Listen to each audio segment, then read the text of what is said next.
Nam, 32 years old, had just moved from Saigon to Da Lat to work for a design company. He chose to rent a room in a small boarding house located on a quiet slope. The price was surprisingly cheap, which made him a little suspicious. But once he stepped inside, the place felt peaceful, with a vegetable garden out back. The landlord, a man in his 40s named Min, greeted him warmly. "This room is spacious, affordable. You'll be comfortable here. If you need anything, just let me know." Nam carried his suitcase into room number 4. The room wasn't big, just a wooden bed, a small table, and a window overlooking the pine trees. The afternoon light shining in made the space feel calm. He breathed a sigh of relief, thinking he was lucky. While tidying up, Nam heard footsteps in the hallway.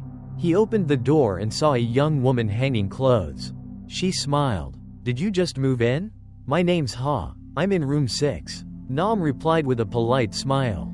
"Yeah, I'm Nam. I just moved here, so I'll probably need to ask you about a lot of things." Ha cheerfully added, then paused. "It's quiet here, but room 4, well, you'll find out once you get used to it." Her vague words made Nam stop for a moment. That night, Da Lat was cold, and fog blanketed the streets. Nam lay in his room, reading documents under the desk lamp. Around midnight, he heard a knock at the door. Startled, he got up and opened it, but the hallway was empty, with only the dim glow of a yellow bulb. Nam laughed it off, thinking someone must have knocked on the wrong door, or maybe it was just the wind. But as soon as he stepped back inside, the knocking came again, this time louder and faster. He switched on the main light and yanked the door open. But again, no one was there. His heart pounded. Nam shut the door and tried to ignore it. He told himself, "Maybe I'm imagining things. Probably just tired." But just as he lay back down, he heard soft footsteps outside his door, stopping right by the window. He looked out, but only saw the pine trees swaying. His first night in room 4 passed with unease. The next morning, Nam met Ha in the backyard while she was hanging clothes. Half joking, half serious, he asked, "Last night I heard knocking at my door, someone playing a prank. Right?"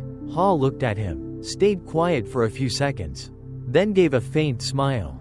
"You're new here, so it feels strange. Many people have complained before, but I've gotten used to it." "Complained? About what?" Nam frowned. Ha avoided his gaze and said softly, "Room 4 used to have someone living there, but now you're the only one who's taken it again." "I don't really know, but maybe just pretend it's nothing." Nam felt confused, but didn't ask further. He thought maybe Ha was just teasing him. That evening, Nam returned home late. The long hallway stretched into darkness, dimly lit by a few yellow bulbs that cast shadows on the walls. Passing room number 3, he noticed the door slightly ajar. He remembered Min had told him that room was empty. From inside, he thought he heard a faint whisper. A woman's voice. "Has he left yet?" Goosebumps ran down his arms, and he instinctively stepped back. When he looked again, the door was shut tight, and silence filled the air. Nam's heartbeat raced as he hurried back to his room and locked the door. That second night, there was no knocking, but the whisper from room 3 kept echoing in his head, leaving him restless and unable to sleep. One evening, the landlord Min invited the tenants over for a shared dinner. In the small living room, everyone from the boarding house gathered. Ha from room 6, a young married couple from room 2, and a student from room 5. The atmosphere was warm, filled with laughter. Nam sat next to Ha and leaned in to whisper, "Hey, about room 4, can you tell me more?" Ha picked up a piece of fish, her eyes flickering with hesitation. "I don't want to scare you, but the person who lived there before you, her name was Fuang. They said she hanged herself in that room. After that, not many people dared to stay.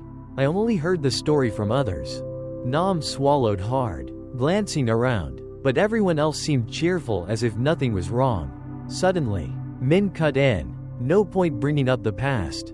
All the rooms are normal. It's just people with weak nerves who scare themselves."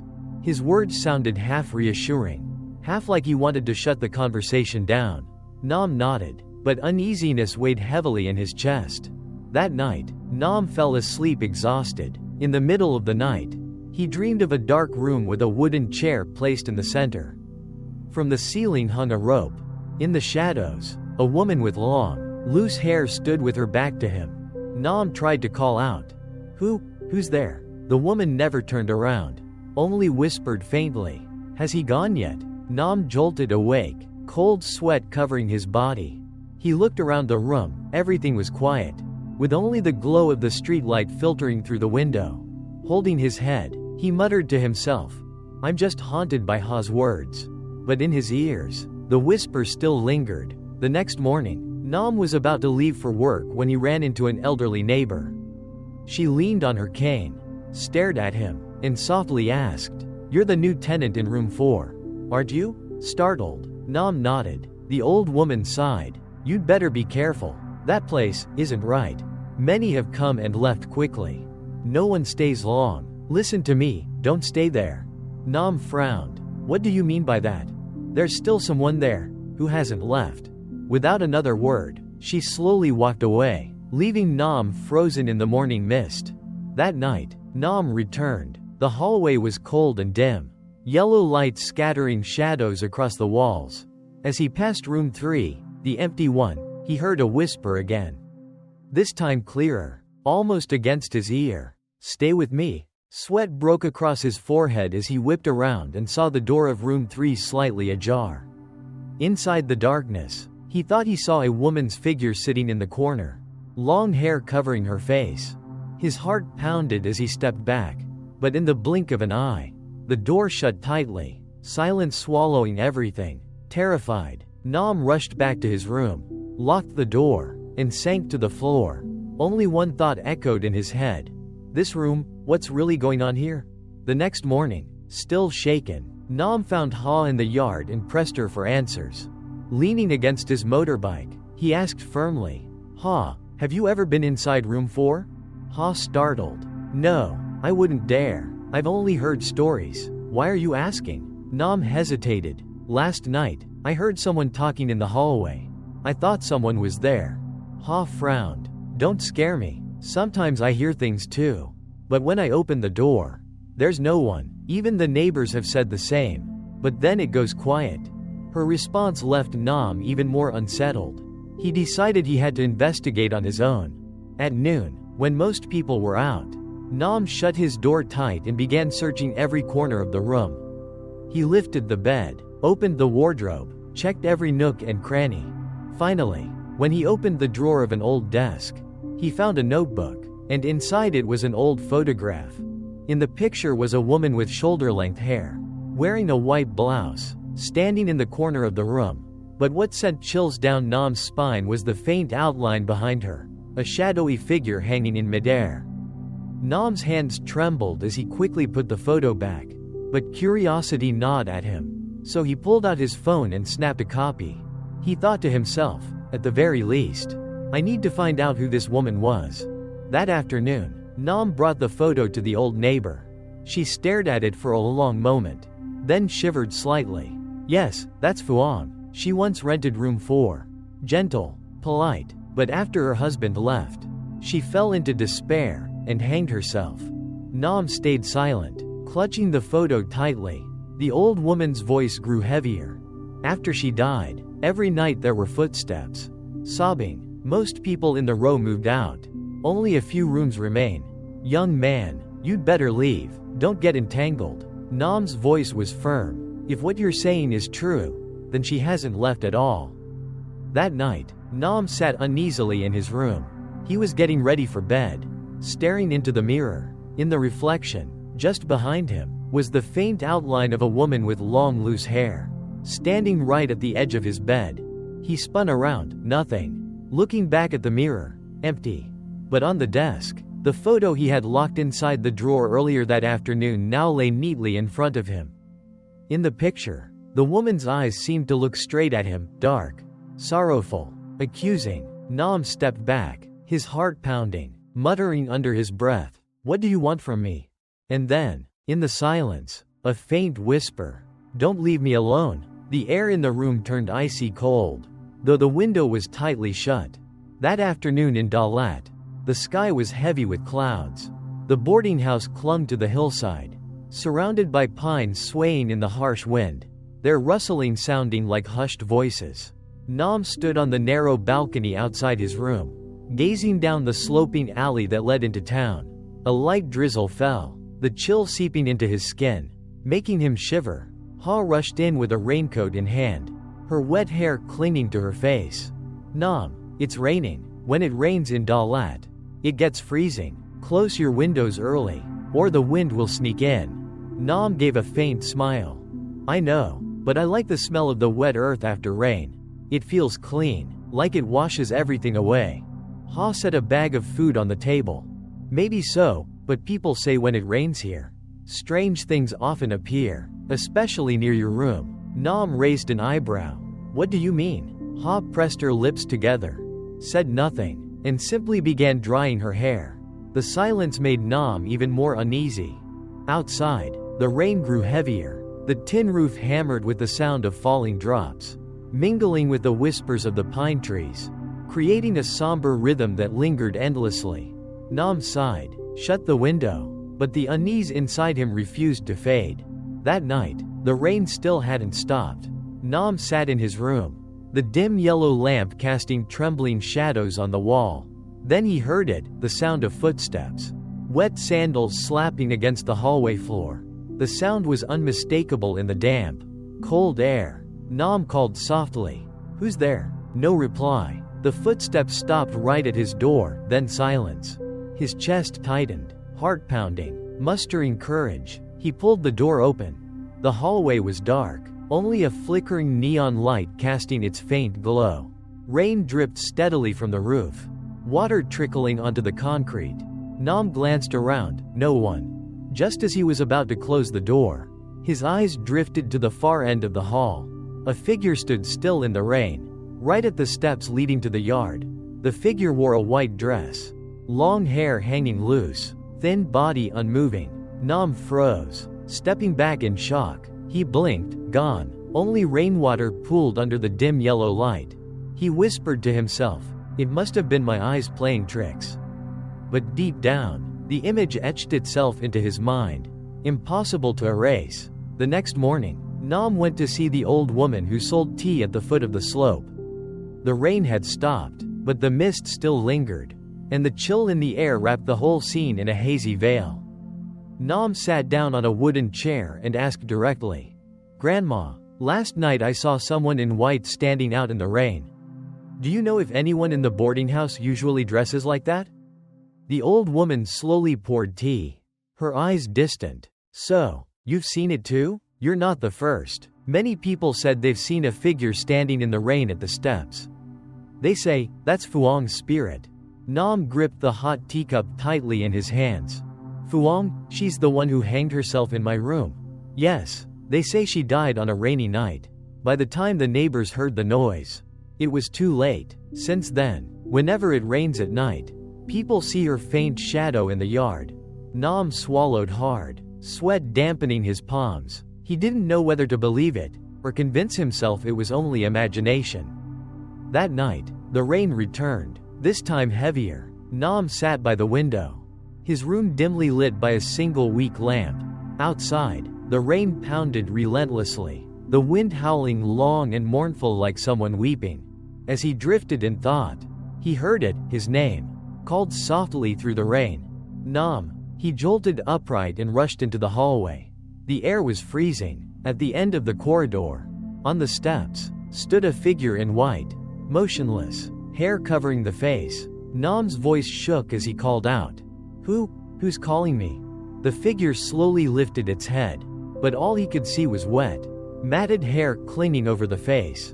Under the dim yellow light, the figure trembled as if the wind itself was shaking it. Nam backed away, his heart ready to burst from his chest.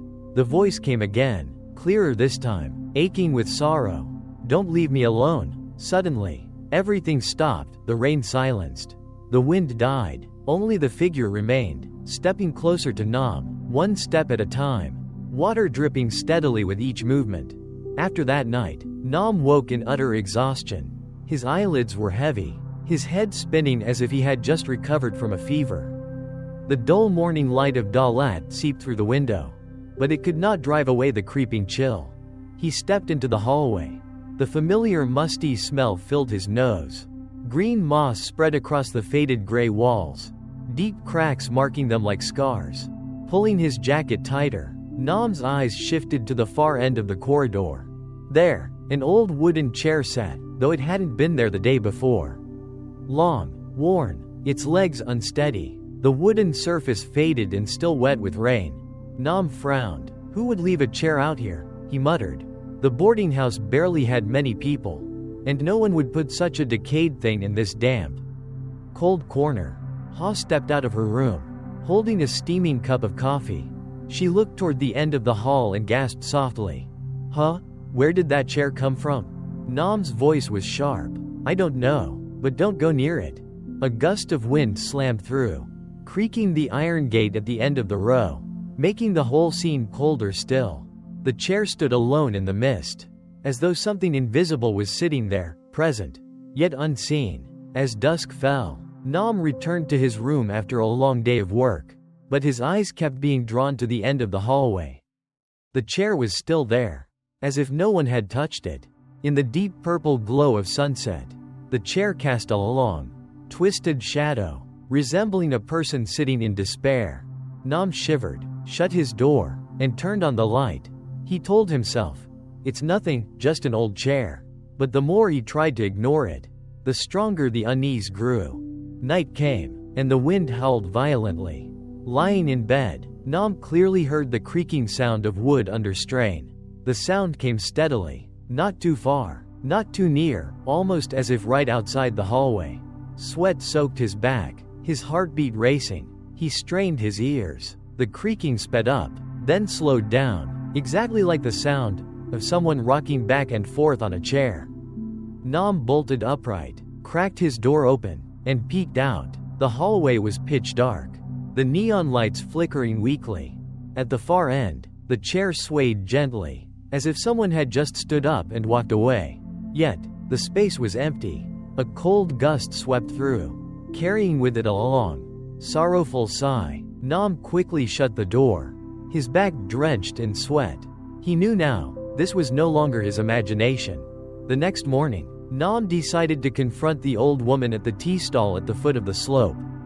He needed the truth. Grandma, the chair at the end of the hallway, why is it there? Nam asked urgently. The old woman, stoking her charcoal stove, froze. Her face grew grave. Heavens, so you've seen it already? Nam nodded, his chest tightening. She let out a weary sigh. That chair doesn't belong to anyone in the boarding house. They say, the night Fuang died, they found a wooden chair placed right in the hallway, beneath where the rope hung. After everything was over, the chair vanished. Sometimes, it comes back, as if to remind people of her death. Nam felt a chill run straight down his spine. You mean, the chair I saw is the very one she used to? The old woman nodded, her eyes heavy with sorrow. You must be careful. When the chair returns, it means her spirit hasn't moved on. And the one living in that room, she paused, staring deep into Nam's eyes, is usually the first to see her. Nam went rigid, his lips dry as sand. He understood, this was no joke. That night, the rain returned. Nam lay in bed, but the creaking sound echoed again from the hallway. Unable to endure it any longer, he gathered his courage, grabbed a flashlight, and opened the door. The beam swept across the damp, moldy corridor. At the far end, the old wooden chair was still there, but this time, a white figure sat upon it. The figure's back faced him, long wet hair covering its shoulders. The body hunched forward, trembling as if sobbing. Nam froze, hands shaking, the flashlight trembling in his grip. Just as he turned to retreat, the figure spoke softly. Its voice carried through the rain. Give it back to me. Nam's mind went blank. Give back? What did she mean? The wind shrieked through the cracks of the building, making the chair rock violently, its creaks sharp and piercing. Slowly, the figure on the chair turned. For an instant, Nam saw it, a pale face, hollow black eyes, and a mouth stretched into a grotesque, twisted grin. He screamed, stumbling backward into his room. slamming the door shut, but even then, the creaking continued, steady and relentless, as though someone still sat just outside in the hallway, waiting for him. After the night of facing the white figure, Nam couldn't sleep at all. Every creak from the hallway drilled straight into his head. At dawn, he opened the door, only to see the chair had vanished. The hallway was drenched in rainwater, but on the floor was a dark, spreading stain, like a blotch of blood. Nam sat in shock, his eyes drawn to the very last room, room 7. Its red-painted door was old and battered, secured with a massive chain lock that hadn't been touched in ages. But that morning, something was different. The rusted lock now bore fresh handprints smeared with mud, as if someone had just grabbed it. A chill ran down his spine. Ha stepped out and caught him staring. "You didn't sleep again, did you? Don't tell me you're thinking of opening that room?" Nam turned to her. "Did you see? The lock looks like it was tampered with." Ha shook her head quickly, avoiding his eyes. Her voice dropped to a whisper. "People say that room, that's where Phuong died. Anyone who opens it will meet disaster. Don't be reckless." But her words only deepened Nam's curiosity. He made up his mind. Tonight, he would see for himself. Nam went to speak with Old Tu, the boarding house guard. The frail man sat in a tiny room near the gate, his eyes cloudy, his hands trembling as he held a cheap cigarette. Nam greeted him, then asked bluntly, "Uncle Tu, what's really inside room 7? The old man coughed violently, then looked at him with indifferent eyes. Slowly, he began, "When Phuong was alive, that room was hers. A good woman, kind and gentle, but fate was cruel. Her lover abandoned her, and she shut herself away. One day, she hanged herself right inside. By the time people found her, the body had been hanging for days." Nam swallowed hard, forcing the image from his mind. Tu went on, "Since then, the room has been locked. The landlord won't let anyone rent it. But late at night, many have heard crying inside. Some curious ones tried to open the door and disappeared, never to be found." The wind howled outside, carrying the damp, earthy smell of rain. Tu puffed at his cigarette, his gaze lost in the distance. "If you're smart, stay far away. Her death has not found peace." Nam's heartbeat pounded in his ears. Yet inside him, the obsession only grew stronger, urging him to look inside. That night, Nam returned to the boarding house. The rain in Dalat poured again, the mist thick and suffocating. The hallway was silent except for the steady dripping from the tin roof. When he reached room 7, he froze. The chain lock was broken, dangling loosely. The door stood slightly ajar, the dark gap gaping like an open mouth waiting for him. Nam trembled, holding up his phone for light. He slowly pushed the door.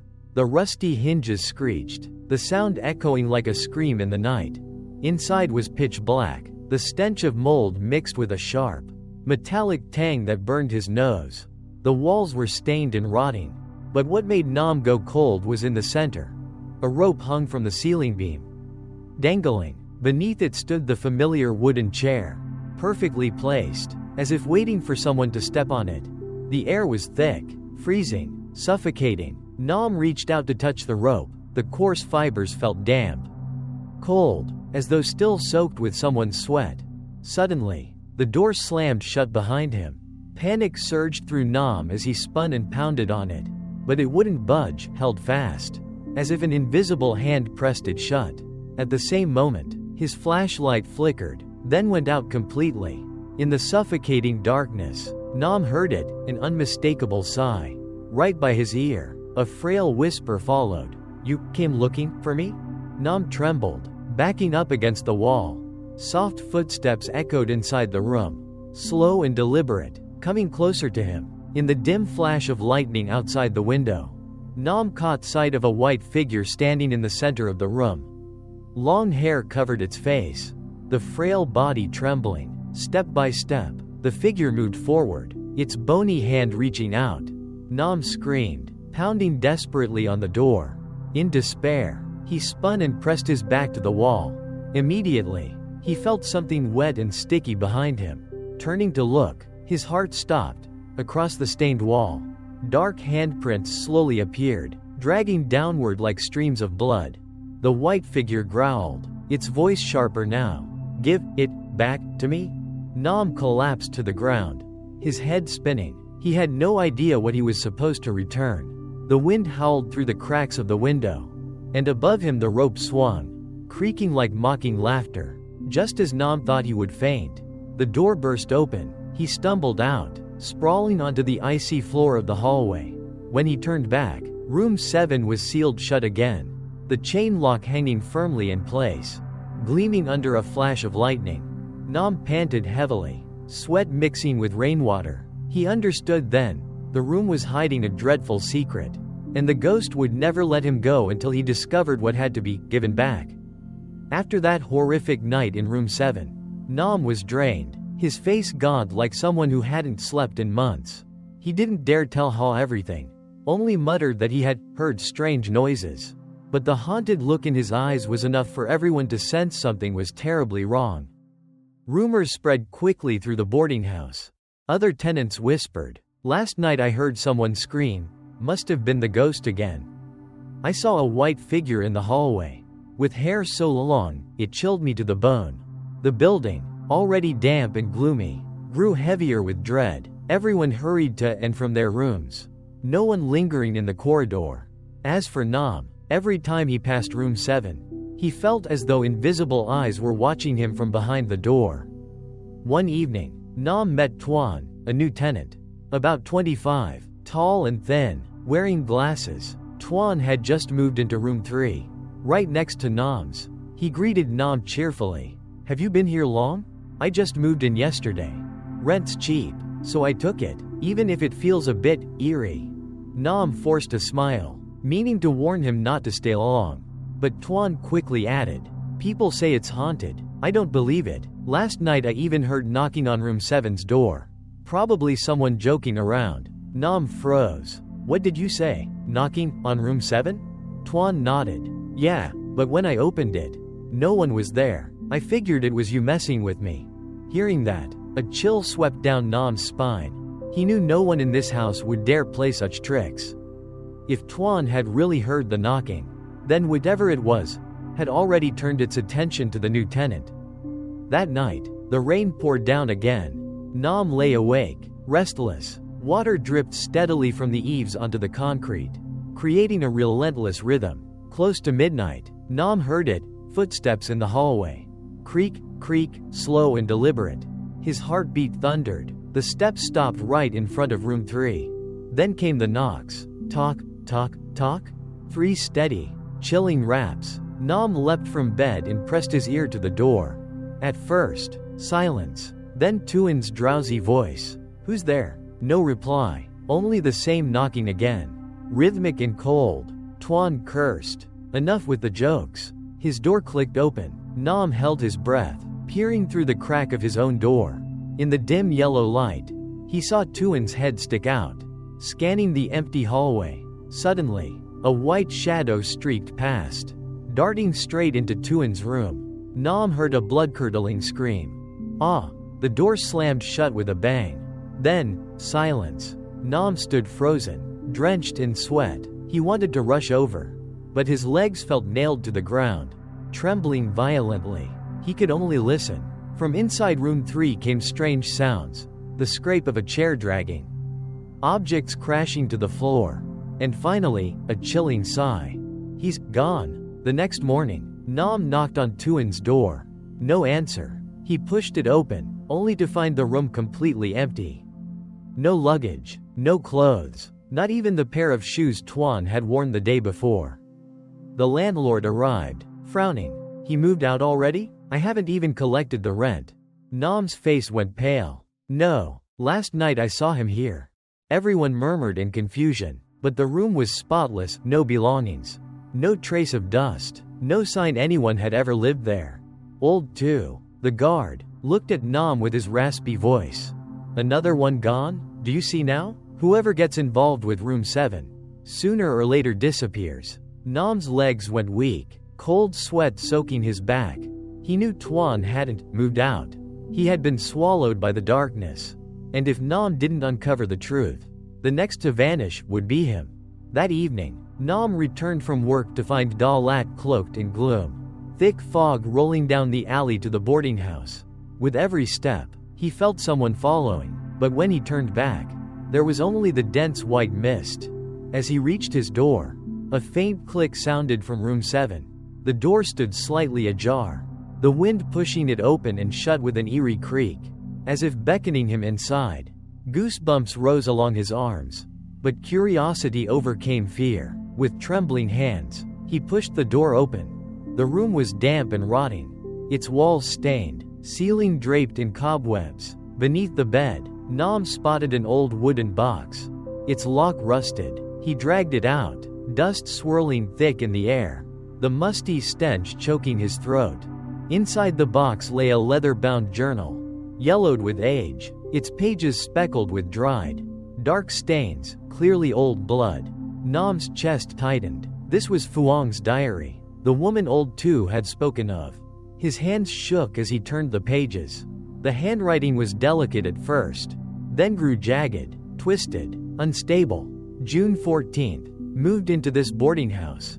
The rent was cheap. I was happy at first.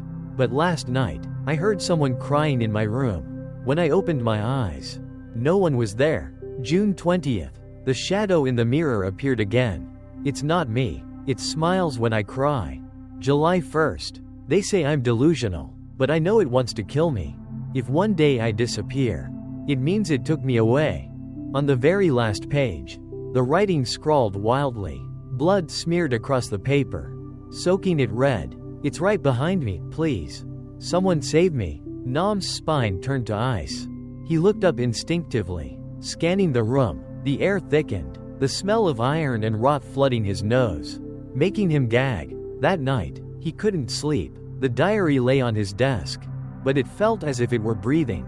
Each time the wind stirred, the pages rustled on their own, whispering faintly. Near midnight, sobbing filled his room, seeping from the wall that bordered room 7. A woman's choked voice cried, each word trembling with terror.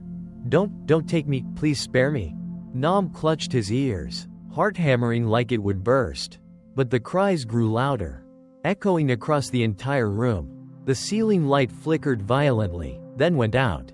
In the suffocating darkness, Nam saw the wall before him begin to bleed. Crimson streaks spread slowly, dripping down the tiles. At the same moment, the diary on his desk flipped open, its pages whipping by until they stopped on the final entry. There, the bloody words glared, more vivid than ever. "The next one will be you." Nam panicked, clutching his head as he sat collapsed on the floor. He wanted to run away that very night, but reason held him back. If he left, would Ha still be safe? Would the others in the boarding house escape the curse? The guard, Old Tu, had once said, "Only when the truth is revealed will the spirit let go." Wiping the cold sweat from his brow, Nam clenched his teeth. He decided he would no longer run. The diary was the key. To survive, he had to uncover the truth behind Phuong's death, to learn who, or what, had bound her soul to room 7. He closed the diary and pressed it tightly to his chest, whispering, "If you truly died unjustly, I'll find the truth for you. But please, don't drag me down with you."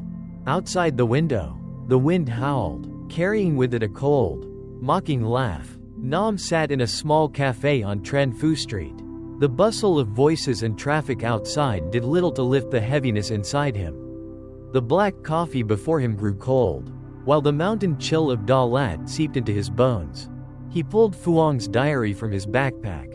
The pages were crumpled, the handwriting jagged, every word dripping with despair. Nam murmured, "Phuong, what exactly did you endure back then?" The chair beside him scraped against the floor. Lan, his only friend left to trust, sat down, her face full of worry.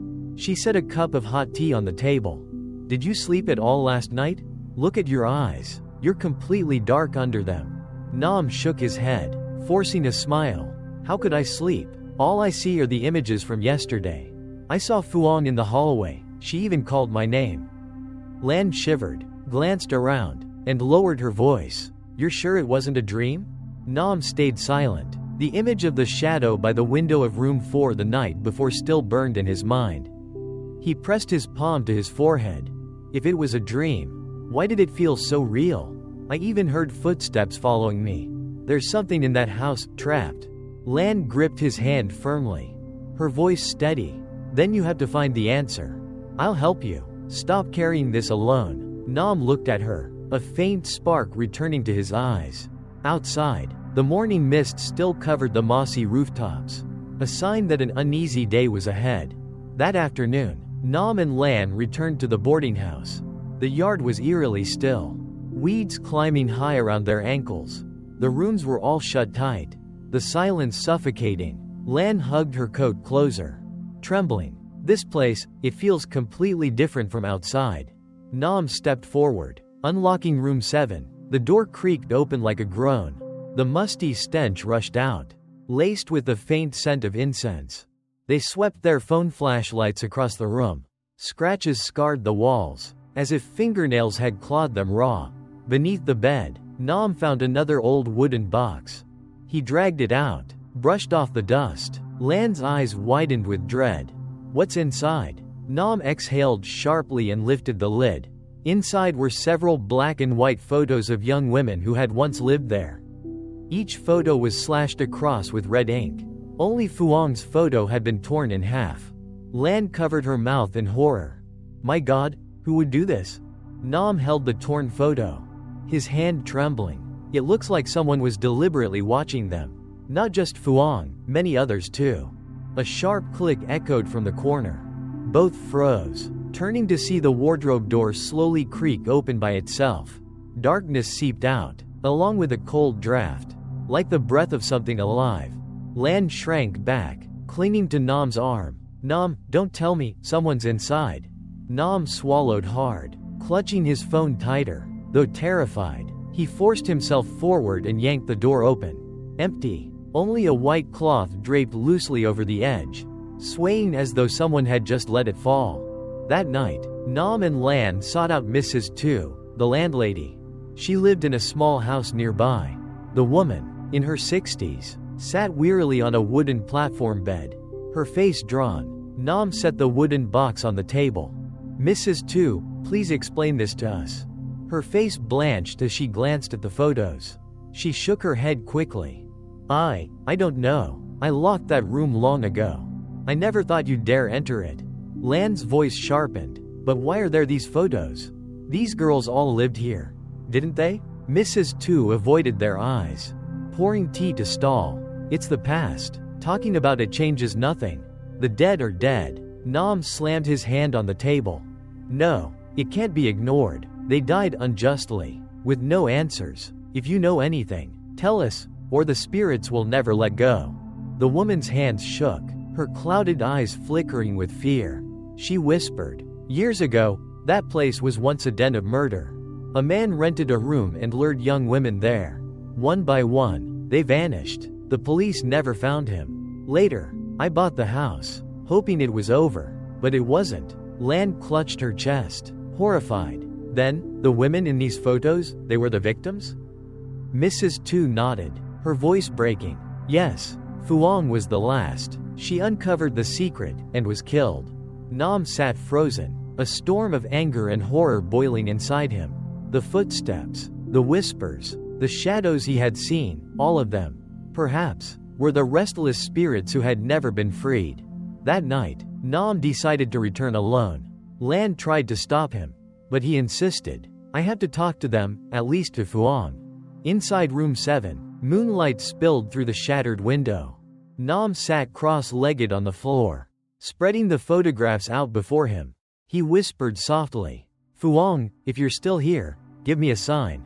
Silence. Only the chirping of insects in the garden outside. Nam bowed his head, a heavy weight pressing on his chest.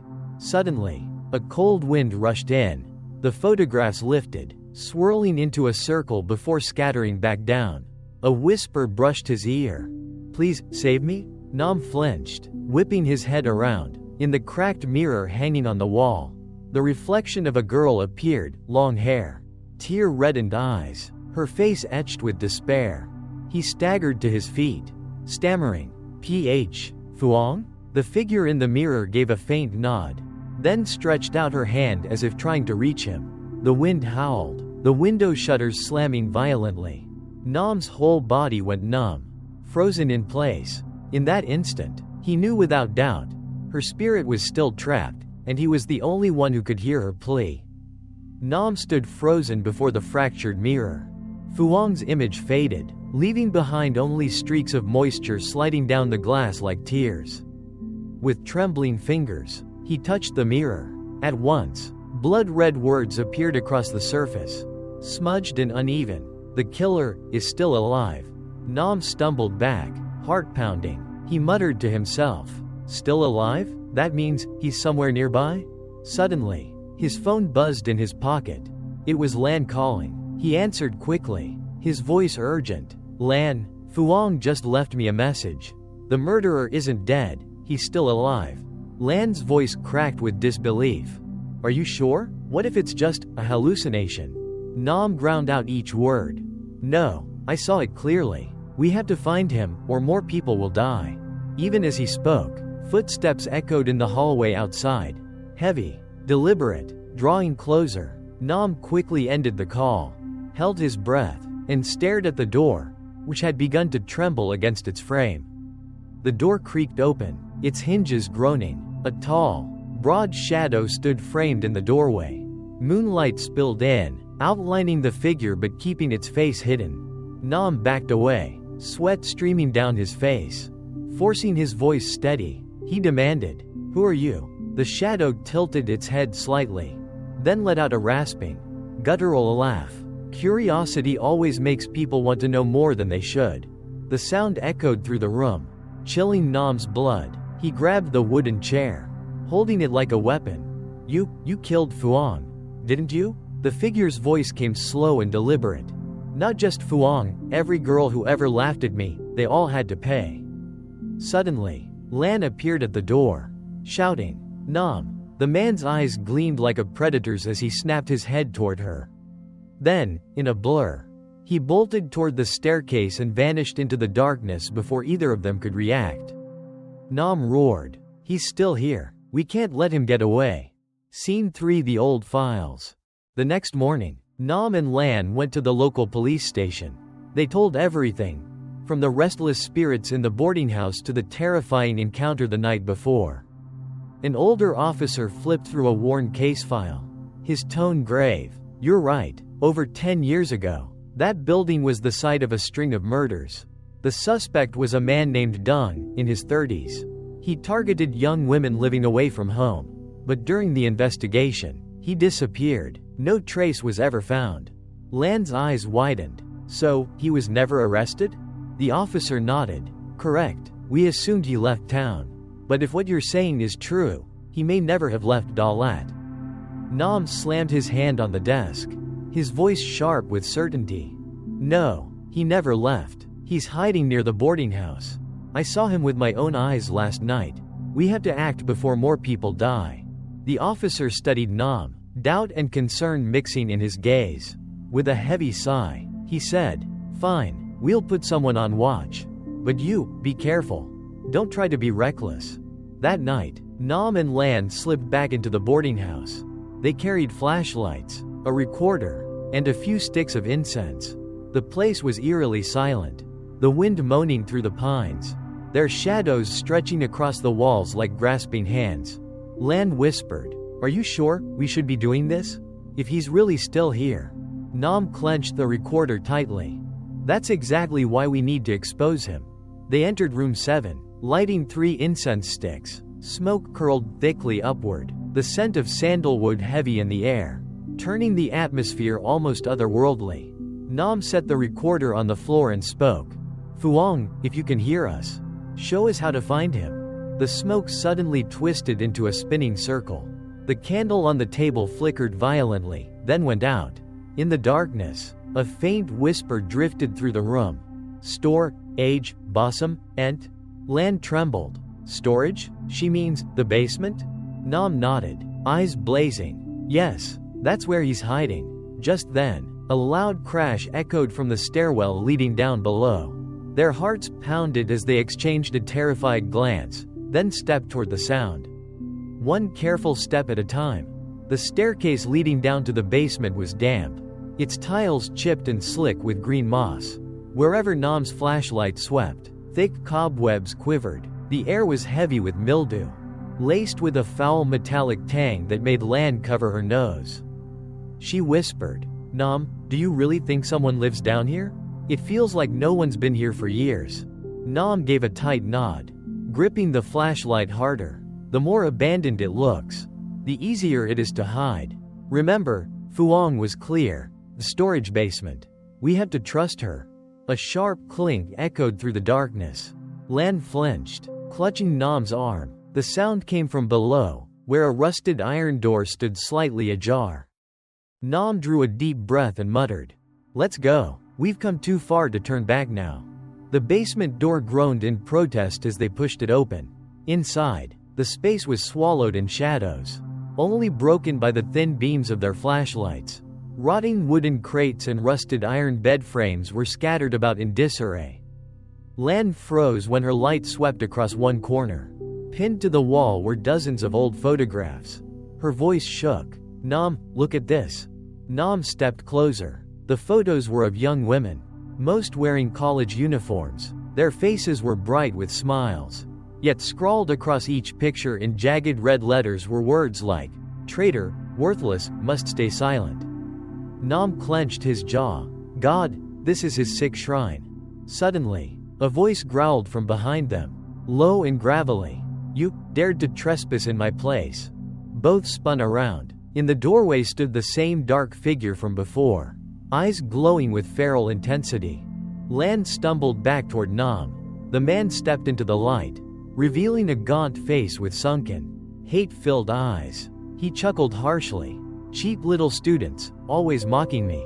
They laughed, then left, but I showed them what eternal fear really means. Nam grabbed an iron rod lying in the corner, his voice steady. You killed Fuang, didn't you?" The man sneered. "Fuang, that stubborn bitch. She wanted to leave. She even thought about calling the cops. I had to silence her forever." Lan screamed, "You monster." With sudden speed, he lunged at Nam. Metal clashed, rod against a rust-stained dagger. The screech of steel echoed through the basement. Nam gritted his teeth. "Lan, run." But Lan shook her head fiercely, stepping beside him. "No, I won't leave you." During the struggle, Nam's foot struck a large wooden crate. The lid flew open, and inside lay a pile of bones, bleached white. Lan shrieked, "Oh my God, how many people did he kill?" The man whipped around, his eyes blood red, roaring, "All of them, every last one deserved it. No one understood me, no one." Seizing the chance, Nam slammed the iron rod against his arm. The dagger clattered to the floor. Lan snatched it up, her hands trembling but her voice steady as she aimed it at him. "Stay back, I swear, I won't hesitate." The killer froze, glaring at them with seething hatred. For a moment, he seemed uncertain. Then his lips twisted into a cruel smile. "You think you've won? No, I'll never disappear from this house." With that, he retreated slowly into the shadows along the basement wall, before vanishing, as if dissolving into thin air. Nam and Lan stood frozen, hearts racing, their clothes soaked in sweat. When their eyes met, both knew the nightmare was far from over. The next morning, Nam and Lan went to the police station to recount everything. At first, they were met only with skeptical stares. But when Nam showed the photos he'd taken of the human bones inside the wooden crate, everyone froze in shock. One officer finally said, "All right, we'll send a team down to investigate. But the two of you will have to come with us and point it out." Lan swallowed hard, clutching the hem of her shirt. Do I really have to go back down there?" Nam gently took her hand, whispering, "Just one last time. Lan, if we don't expose this, he'll keep hiding forever." When they returned to the boarding house, a misty drizzle blanketed Dalat, the heavy fog wrapping around them like a shroud. The biting cold made everyone shiver. Down in the basement, the officers swept their flashlights through the darkness. One muttered under his breath, "This place reeks like a nest of evil." Lan trembled, pointing toward the corner. There, that wooden crate, right there." But when the lid creaked open, All they found inside were scraps of rotting cloth. No bones. Nothing at all. The atmosphere turned tense. The officer in charge frowned deeply. Are you two absolutely sure? You weren't drinking or imagining things last night? Lan stammered, her voice cracking. No way. I saw it with my own eyes, the white bones, dried blood, and his face. Another policeman spoke more softly. Sometimes stress and darkness can make people see things that aren't there. Nam snapped, his voice rising. No, I took a picture. Look, right here. He pulled out his phone. But to his horror, the photo of the bones was gone. All that remained was a shot of an empty crate. The others stared at him with disbelief. Lan's face drained of color. She whispered hoarsely, "No, that's impossible. I saw you take it." One officer shut his notebook with a sigh. "We'll file the report, but right now there's no evidence. And if you keep making things up, you could be held responsible." Lan collapsed onto the freezing floor tiles, eyes wide with confusion. Could it be he knew beforehand? Did he erase everything? That night, Nam and Lan decided to stay in a small hotel near the bus station to regroup and figure out their next move. Lan collapsed onto the bed, her eyes red and weary. "Nam, I'm starting to be afraid of myself. If the police don't believe us, then who will?" Nam gripped her hand tightly. "I believe you, and I believe what I saw. If he erased the evidence, that means he's still close by. He hasn't let go." Suddenly, the lights in the room went out. Darkness swallowed everything. At the same time, a rasping, guttural laugh echoed around them, familiar, chilling. "You think the police will save you?" Ha, ha, ha. Lan screamed and clung to Nam's arm. "He followed us. Even the hotel isn't safe." Nam quickly turned on his phone flashlight, scanning the room, but it was empty. No one was there but the two of them. Only the sound of heavy rain pounded against the window. Before they could calm down, Nam's phone vibrated with a message from an unknown number. The text contained only one line. "Want the truth? Come back to the basement. Midnight." Lan shook violently. No way. That's a trap." Nam bit his lip, determination burning in his eyes. "But it's our only chance. If we don't, everything will remain a ghost story. And no one will ever believe us." Tears welled up in Lan's eyes. "You're going to get yourself killed. I'm scared, this time. He won't spare us." Nam pulled her into his arms, whispering, "As long as I'm here, you won't be alone. We have to end this nightmare." Outside, the rain lashed harder, and in the darkness, it felt like unseen eyes were watching them, waiting, amused. The trap was set, and Nam and Lan had no way out. At midnight, the rain still hammered down, fog blanketing the empty streets. Nam and Lan donned raincoats and quietly returned to boarding house number 5. Lan trembled, whispering, "It feels like 100 eyes are following us." Nam squeezed her hand. "Stay close. If something happens, you run first. Don't look back." The basement door creaked open. Inside was pitch black. They switched on their flashlights, the weak beams cutting through thick dust. The air was freezing. The stench of mold mixed with something metallic and foul. Suddenly, words appeared scrawled in charcoal across the wall. "No one escapes." Lan's throat tightened. Who wrote this? Nam gritted his teeth, sweeping his beam across the room. Then he spotted a section of bricks stacked unevenly in the corner. He pushed, and to their shock, an entire section of wall slid back, revealing a narrow, lightless passage. They slipped inside. The corridor was barely wide enough for one person. The walls clammy and wet, as if soaked in blood. Droplets of water echoed as they fell. Lan clung to Nam's jacket, breathing hard. "Nam, I can't, this feels like a mass grave." Nam glanced back, whispering, "I know, but if we stop now, we'll never uncover the truth." After a short distance, their lights fell on a rusted iron door. Above it hung a faded wooden plaque with barely legible letters, "Resting Room." Lan stumbled, her voice breaking. "No, don't open it. Whatever's inside, it's too horrible." Nam's hand trembled as he gripped the handle. He drew in a deep breath, then yanked it open. The hinges screamed in protest. Inside lay a wide chamber. Wooden beds were lined up in rows. And on them, dozens of dried corpses, still bound tightly in ropes. Lan collapsed to her knees, screaming in despair. Oh my God, all of them? They were imprisoned here? The clanging of chains echoed. In the far corner, a massive iron cage came into view. Inside was a woman with long, tangled hair, her clothes in rags, her eyes glowing blood red. The woman hurled herself against the bars, shrieking, "Help me, please, help me." Lan burst into tears, rushing closer. "Sister, who locked you in here? How long have you been trapped?" The woman trembled violently, her hoarse voice breaking. He's still here, the landlord. He feeds on souls, no one ever escapes." Nam stiffened. "Is there anyone else alive besides you?" The woman let out a hysterical laugh, tears streaming down her face. "They're all ghosts now. Only I still breathe, but not for much longer." Suddenly, Nam's flashlight flickered, the temperature dropped, a freezing chill wrapping around them.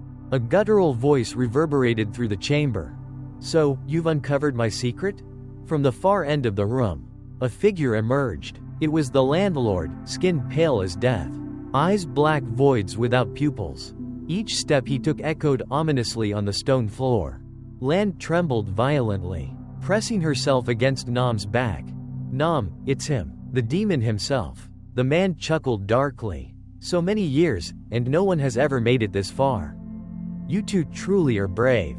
Nam whipped out his phone, trying to call the police. But the screen filled with static, no signal. The landlord raised his hand, and the darkness in the room thickened, swallowing every trace of light. He whispered coldly, "Tonight, you'll rest with the others." Lan screamed, clinging tightly to Nam. Then, from the wooden beds, the dried corpses suddenly stirred. Bones cracked and shifted as skeletal hands reached out with a sickening clatter. The sound of rattling bones filled the chamber.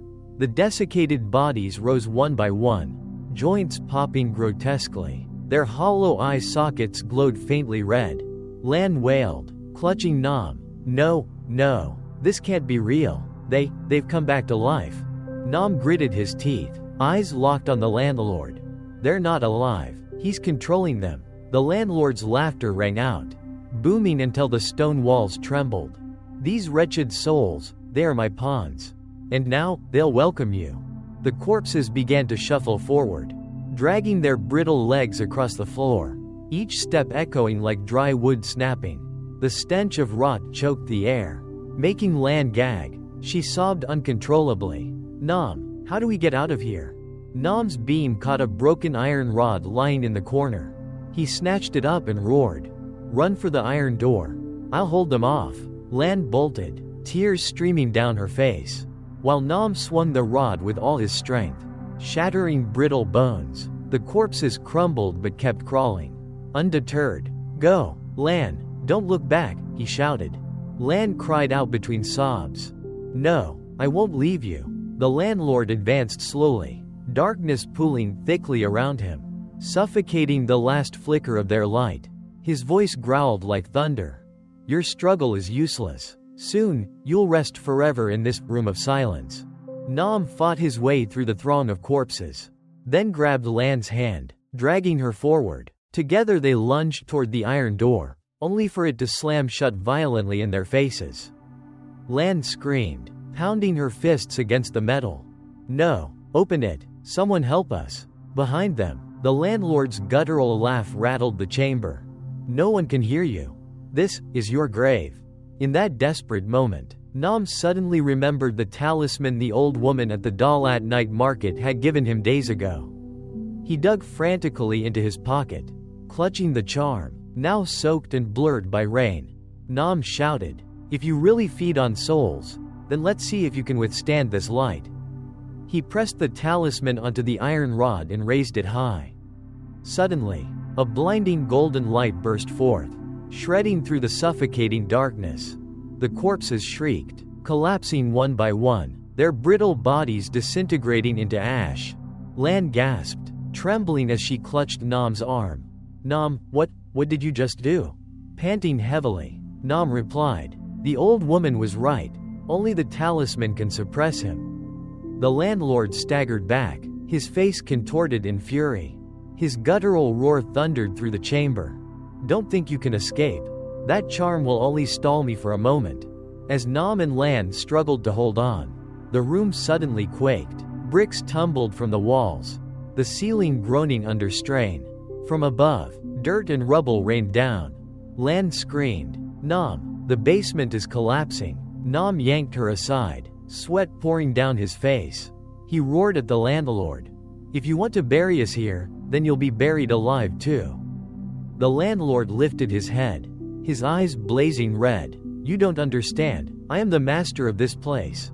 I cannot die. I will exist forever." But as his voice echoed, the ceiling cracked wide open. Chunks of wall came crashing down, sealing off the escape paths. Nam seized Lan's hand, pulling her toward the only faint glimmer of light left. Lan shrieked in panic, "Hurry, Nam, if not, we'll be trapped forever." Behind them, the landlord's voice blended with the rumbling collapse, reverberating like a curse. "You will never escape?" With the thunderous roar of falling stone, Nam dragged Lan forward at full speed. Rubble crashed behind them, dust filling the air and choking every breath. Lan sobbed, gasping, "Nam, I can't run anymore." Nam clenched his teeth, yelling as he pulled her along. "You can't stop, just a little more. I see the light up ahead." A faint slit of light appeared before them. They pushed forward with all their strength. Just as they squeezed through, the tunnel collapsed behind them, sealing shut and burying the landlord's roar beneath tons of stone. Lan fell to her knees on the cold, damp ground, sobbing uncontrollably. "Oh God, we actually escaped?" Nam collapsed beside her, holding her tightly, his heart pounding out of his chest. "We're alive, but that doesn't mean we're safe." They stumbled along a dirt path until they reached the courtyard behind the boarding house. Dawn was just breaking, the thick Dalat fog blanketing everything in a ghostly haze. Lan shivered as she scanned the eerie surroundings. "This place, it feels no different from a graveyard." Nam nodded, his eyes locked on the decrepit boarding house looming behind them. Its windows were shut, the silence suffocating, yet for a fleeting moment, he saw a figure on the second floor. Watching them, he tightened his grip on Lan's cold hand. "Lan, did you see that?" She flinched, shaking her head quickly. "See what?" I don't dare look anymore." Nam stayed silent, but deep down, he knew. The landlord hadn't vanished. The two staggered back to town, their clothes stained with dirt and blood. Locals stared at them with wide, fearful eyes. An old street vendor approached, speaking in a hushed voice. You went to that house, didn't you?" Lan froze, startled. You know?" The old woman sighed, her clouded eyes brimming with sorrow. "For years, many have entered that house, but few ever returned. I gave you the talisman, but it only holds him back for a while." Nam frowned deeply. "Then how do we end it for good? Are you saying he can come back?" The old woman gazed toward the dark pine forest, her voice low and heavy like the moaning wind. "He will never die. As long as the house stands, the spirits will remain imprisoned, and he will still exist." Lan's face went pale, her body trembling violently. No, that can't be. You mean, we're still not free?" That night, Nam and Lan stayed at a small inn in town, hoping for some peace, but near midnight, Lan awoke to a soft, deliberate knock on their door. Knock, knock, knock. Shaking, she clutched Nam's arm. "Nam, do you hear that? Someone's knocking." Nam listened closely, then rose cautiously. Just as his hand touched the doorknob, a chilling whisper seeped through the crack. "You think you've escaped? The boarding house will always be mine." Nam jerked back, eyes wide in terror, his whole body frozen. Lan wrapped her arms around him, sobbing hysterically. The door never opened, but on the wall before them, blood-red words slowly bled into view. "See you tomorrow night." The lights flickered violently, and a cold draft swept through the window, carrying with it that all too familiar stench of mold and death from the cursed boarding house. Nam and Lan locked eyes, both realizing the same truth. The nightmare had only just begun.